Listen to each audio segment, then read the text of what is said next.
नमस्कार मित्रों, स्वागत है आपका फ्री संस्कृत एजुकेशन चैनल पर। तो आज का हमारा टॉपिक है वो है रस। तो मित्रों, रस को काव्य की आत्मा, काव्य का अनिवार्य अंग कहते हैं तथा रस से ही साहित्य भाव दर्शित होता है। काव्य का जो साहित्य भाव है वो रस के द्वारा ही दर्शित होता है। और इसकी जो परिभाषा है वो भी सरल सी है। आस्वाद्यते इति रस है, अर्थात आस्वादन को ही रस कहते हैं। यानी जो काव्य का हम रस का आस्वादन करते हैं तो उसे ही रस कहते हैं। इसमें भाव अनुकूल प्रक्रिया वर्णित होती है। जो भी भाव, जैसा भी भाव काव्य में कवि लिखता है वैसा वैसा भाव में रस के द्वारा ही अनुकूल उसका जो में रस प्राप्त होता है।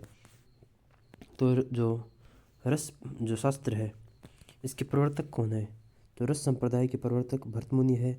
इनकी रचना नाट्यशास्त्र है, जिसमें इन्होंने रसों का सर्वप्रथम वर्णन किया है।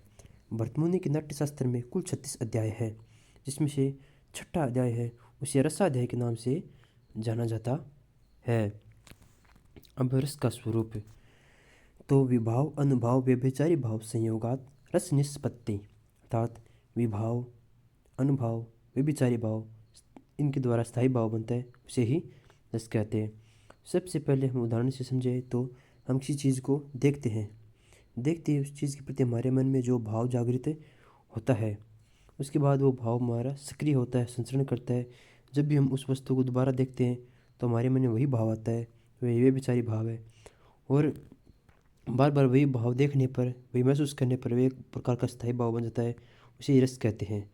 जैसे कि मान ले कि हमने एक कुत्ते को देखा जो बहुत भद्दा सा है, उसका मन में हमारे भाव जागृत हुआ भद्दा सा।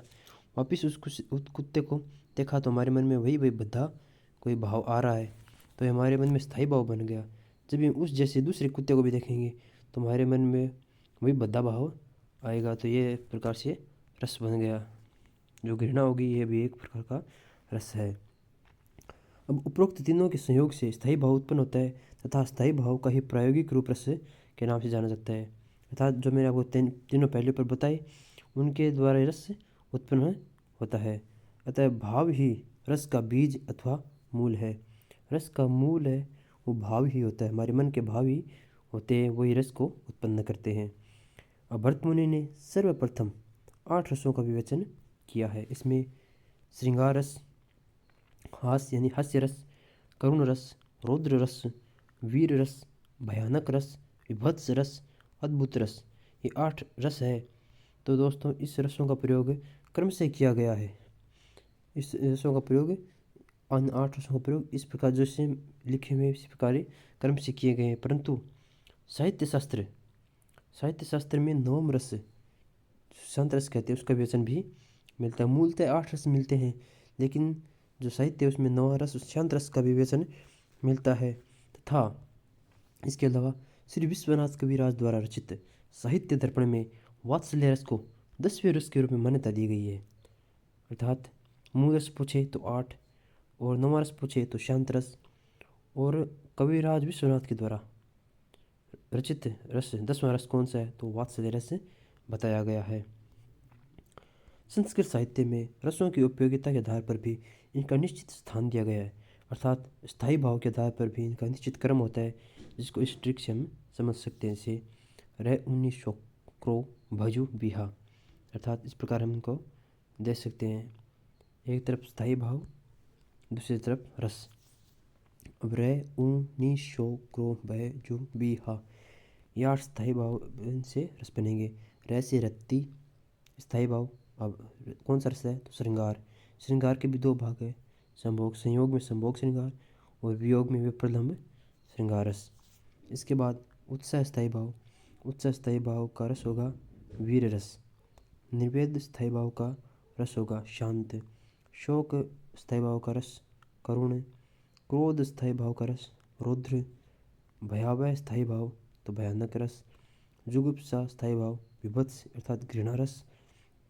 विस्मय तो अद्भुत रस, आश्चर्य होना। हास या हास्य रस, तो ये 8 प्रकार के रस है, तब उनके स्थायी भाव है। उपरोक्त जो 9 रस हमने भी जाने हैं उनमें श्रृंगार को सर्वोत्तम रस माना गया है। श्रृंगार को सर्वोत्तम रस माना गया है। वर्तमान में आधुनिक साहित्य में वात्सल्य रस को भी विषय वस्तु का अंग बना दिया गया है, अतः आधुनिक साहित्य में 10 रस प्रायोगिक है। अर्थात प्रश्न यह पूछे कि आधुनिक साहित्य में कितने रस प्रायोगिक है, 10 रस होंगे।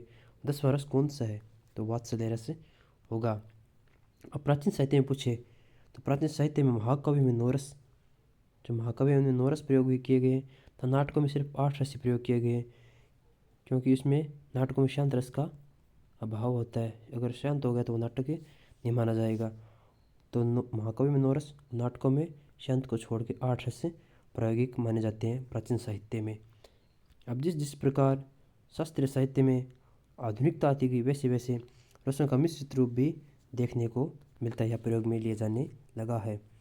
अब ये मैंने आपको पहले बता दिया है कि किसी काव्य में रचना में मुख्य रस अंगिरस तथा सहायक रस अंगरस कहलाते हैं। यानी जो मुख्य रस है उसको अंगिरस बोलेंगे, और जो अन्य सहायक रस थोड़े थोड़े आते हैं बार बार में, वो उनको अंगरस कहा जाता है। तो आज का रस टॉपिक हमारा ये पूरा होता है।